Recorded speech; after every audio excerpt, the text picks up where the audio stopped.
Hello అందరికీ, మీకోసం ఓ కథ. సినిమాల్లో లాగే రూమ్ అంతా పువ్వులు, పళ్ళు, స్వీట్లు, అగరబత్తీలు పెట్టి అందంగా అలంకరించి ఉంది.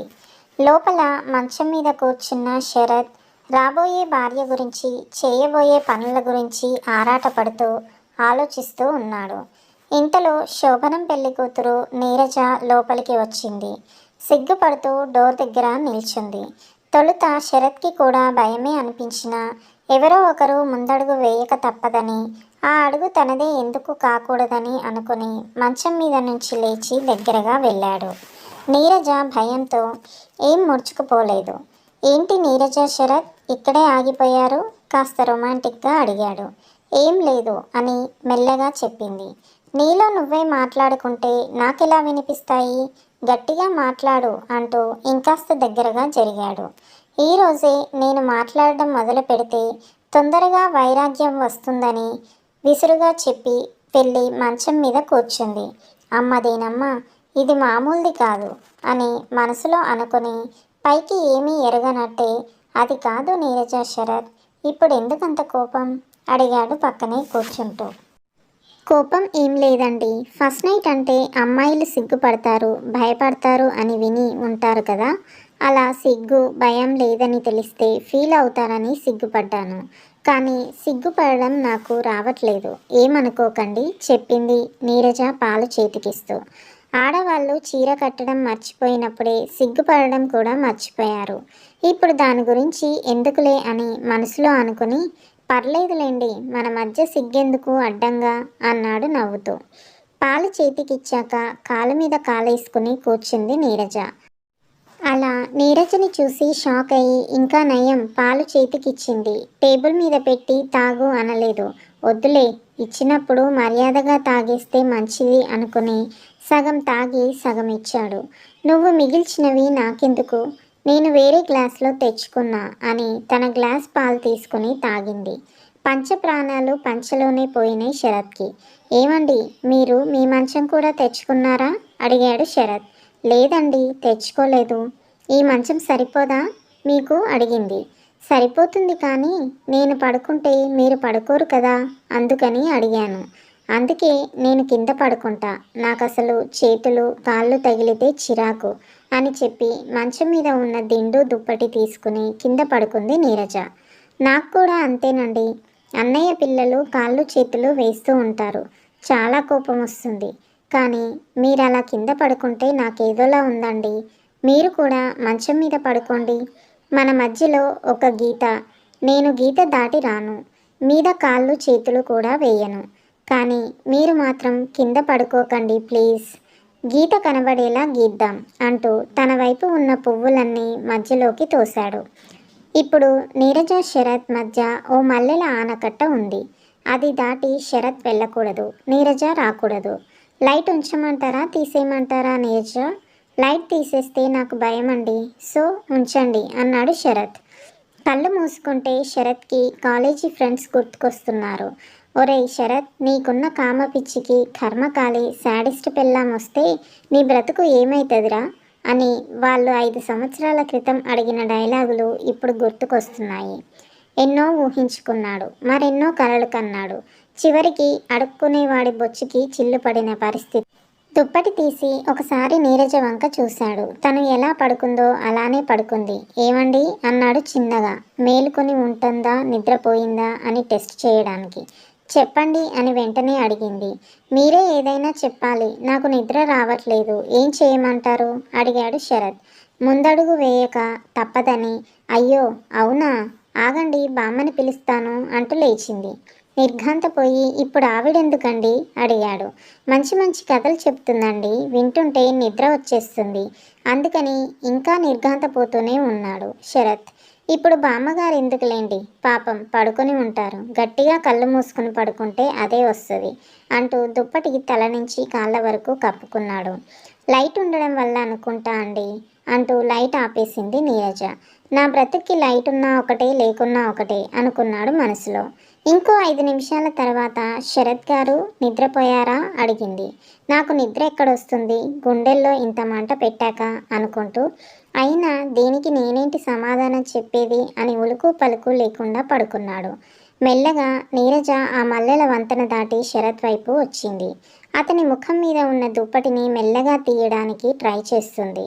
అప్పుడు ఆమె చేతి వేళ్ళు తనకి తగిలాయి. అమ్మో, ఏదో జరిగేలా ఉంది ఇప్పుడు. అయినా నా పెళ్ళాంని నేను రేప్ చేసినా తప్పేముంది అనుకుని తనకు అత్యంత దగ్గరగా వచ్చిన నీరజని గట్టిగా కౌగిలించుకున్నాడు. ఒరేయ్, వదులు నన్ను అంటూ వెనక్కి తోసింది. నేను వదలను అంటూ ఇంకా గట్టిగా కౌగిలించుకున్నాడు. ఈసారి వెనక్కి తోసేయకపోగా ఇంకా గట్టిగా కౌగిలించుకుంది. ఇద్దరూ ఏదో మత్తులో ఉన్నారు. ఎంత వెచ్చగా ఉందో అన్నాడు శరత్. అవును, మత్తుగా ధ్వనించింది ఆమె సమాధానం. మరి ఇంతసేపు ఎందుకు చైనా గబ్బిలంలా పిచ్చి పిచ్చిగా మాట్లాడావు అడిగాడు శరత్. ఒక్కసారిగా ఏదో గుర్తుకొచ్చినట్టు శరత్ని వదిలేసి దూరంగా జరిగింది. అసలు నీకేమైంది? ఏమైందని ఇప్పుడు అడిగాడు. ఇప్పుడు అవ్వలేదు కానీ ఒకప్పుడు అయ్యింది తలదించుకుంది. నోట మాట రాలేదు శరత్కి. ఎక్కడ నరాలు అక్కడ ఫ్రీజ్ అయిపోయినాయి. ఏం జరిగింది అడగకూడదు అనుకుంటూనే అడిగాను. నీరజ బాధగా ముఖం పెట్టి, ముందు మీరు దూరంగా జరగండి చెప్తా. ఇదేదో పెళ్లికి ముందు ప్రేమ అనుకుని మంచం మీద నుంచి లేచి దూరంగా నిలబడి ఇంత దూరం సరిపోతుందా అని అడిగాడు. చాలు, సరే చెప్పు. చిన్నప్పుడు ఏంటి? చిన్నప్పుడేనా? చెప్పేది విను. సరే సరే చెప్పు. చిన్నప్పుడు అమ్మ నన్ను కొట్టిందని చాలా తిట్టేదాన్ని. వయసు వచ్చాక ఓసారి కొట్టాను కూడా. ప్రతిసారి నీకు తెలియకపోతే తెలియనట్లు ఉండు. నా బట్టలు నేను తీసుకుంటా. నీకేం తెలీదు, నువ్వు ఊరుకో. నా విషయంలో జోక్యం చేసుకోకుండా ఉంటే చాలు అని చాలా తిట్టాను. దేవుడా, ఇదా విషయం అని గాలి పీల్చుకొని మంచం మీద కూర్చున్నాడు దూరంగా. అలా అయితే నేను చాలా అన్నాను, మా నాన్నని కూడా అన్నాను. దానికి దీనికి లింక్ ఏంటి? ఉంది శరత్ గారు, ఉంది. నువ్వేమీ మమ్మల్ని ఊరికే కని పెంచావా? నువ్వు కూడా ఆనందపడ్డావు. మీరు ఆనందపడడం కోసం నన్ను ఎందుకు కన్నారు అని అడిగాను. అడిగినప్పుడు తప్పనిపించలే కానీ బాధ అనిపించింది. కానీ ఇప్పుడు అనిపిస్తుంది, రేపు నా కొడుకో కూతురో ఆ మాట నన్నంటే నేను తట్టుకోగలనా అని. అందుకే మిమ్మల్ని దూరంగా ఉంచాలి అనుకున్నాను. ముందు పెళ్ళే వద్దనుకున్నాను. తర్వాత మీరు చాలా మంచివాళ్ళు, మిమ్మల్ని మిస్ చేసుకోవద్దని అందరూ చెప్తే నా ప్రాబ్లం అర్థం చేసుకుంటారని పెళ్ళికి ఒప్పుకున్నాను. కానీ ఈ పని మాత్రం నేను చేయలేను. నాకు భయంగా ఉంది. భవిష్యత్తులో నా పిల్లలు కూడా నన్ను ఎందుకు కన్నావని అంటారేమోనని అంటూ కన్నీళ్లు పెట్టుకుంది. అయ్యో అయ్యో, ఎందుకు ఏడుస్తావు? చిన్న విషయం, వదిలేయి. నాకు అది పెద్ద ఇంపార్టెంట్ కాదు. అటు తిరిగి పడుకో నువ్వు, నేను ఇటు తిరిగి పడుకుంటా అని చెప్పాడు. మీరు ఇంత అర్థం చేసుకుంటారని అనుకోలేదు. పోనీలేండి, పడుకోండి అన్నారు. నిజం చెప్పాలంటే నాకు ఎవరో ఒకరిపై కాళ్ళు చేతులు వేసుకోకపోతే నిద్ర రాదండి, మెల్లగా చెప్పింది నీరజ. నాకు అంతేనండి. అన్నయ్య వాళ్ళ పిల్లలతో పడుకుంటా కదా, ఇద్దరూ నన్ను కౌగిలించుకొని పడుకుంటారు. చిన్నోడు చేతిని ముఖం పైన, పెద్దోడు కాలు గొంతు మీద వేస్తాడు. ఈ 4-5 సంవత్సరాల నుంచి అలా పడుకుని ఇప్పుడు పిల్లలు లేకపోయేసరికి నిద్ర రావడం లేదు అన్నాడు. అయ్యో అవునా? ఆశ్చర్యంగా అడిగింది నీరజ. అవునండి, నిజమే. కానీ ఇక అలవాటు పడక తప్పదు అంటూ దుప్పటి మూసుకొని పడుకున్నాడు. మీరేమీ అనుకోనంటే నేను మీ మీద చెయ్యి వేసుకుని, అంటే ఇద్దరికీ ఒక అండర్స్టాండింగ్ ఉంది కదా అందుకని అంటూ తన కుడి చెయ్యి శరత్ మీద వేసింది.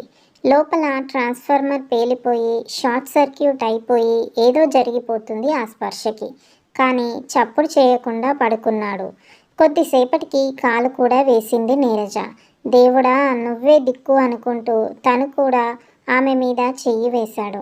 ఒక్కసారిగా ఆమె ఒళ్ళు జల్లుమంది ఆ స్పర్శకి. ఇద్దరూ మరింత దగ్గరయ్యారు. వద్దు అనిపిస్తుంది, ఇప్పుడేం చేయాలి మెల్లగా అడిగింది. కావాలనిపిస్తుంది నీరజ. ఆ మాటలకి శరత్, అప్పుడెప్పుడో ఏదో జరుగుతోందని ఇప్పుడు ఎందుకు చెప్పు భయపడడం అన్నాడు. నిజమే, కానీ నేను మెంటల్గా ప్రిపేర్ అవ్వలేదు అని చెప్పింది. ఇది థియరీ కాదు బంగారం, ప్రాక్టికల్, డైరెక్ట్గా ఫీల్డ్ వర్కే అంటూ ఇంకాస్త దగ్గరగా జరిగి గట్టిగా కౌగిలించుకున్నాడు. ఆమె అధరాలను చెరవగా పొదివి పట్టుకున్నాడు. ఎలా ఉంది ముద్దు అడిగాడు. బాగుందన్నట్టు తలూపింది. నా ఎంగిలి పాలు నచ్చదు కానీ ఎంగిలి ముద్దు మాత్రం నచ్చిందా అడిగాడు చిరుకోపంగా. అందుకేగా రూమ్లోకి రాకముందే పాలు ఎంగిల్ చేసి నీకు తెచ్చాను అంటూ ముసిముసిగా నవ్వింది. నెత్తి మీద ఒక్కటి మొత్తాడు మెల్లగా. బుంగమూతి పెట్టుకుంది నీరజ. అరే, నువ్వు బుంగమూతి పెట్టుకుంటే ఇంకా అందంగా కనిపిస్తున్నావు. నిన్ను కొరికేస్తా అంటూ ఆమె మీద పడిపోయాడు. మరి నీరజకి భయం పోయిందో లేదో, తెల్లారితే మళ్ళీ భయం పట్టుకుంటుందో ఏమో చూడాలి. పిల్లలు పుట్టే వరకు ఏం చెప్పలేం. వన్స్ పుట్టేశాక చెప్పడానికి ఏమీ ఉండదు. ఏ రోజు పిల్లలు ఏ మాట అంటారు అని భయపడుతూ ఉండడం తప్ప. ఈ కథ నచ్చితే లైక్ చేయండి, సబ్స్క్రైబ్ చేసుకోండి. Thank you for listening.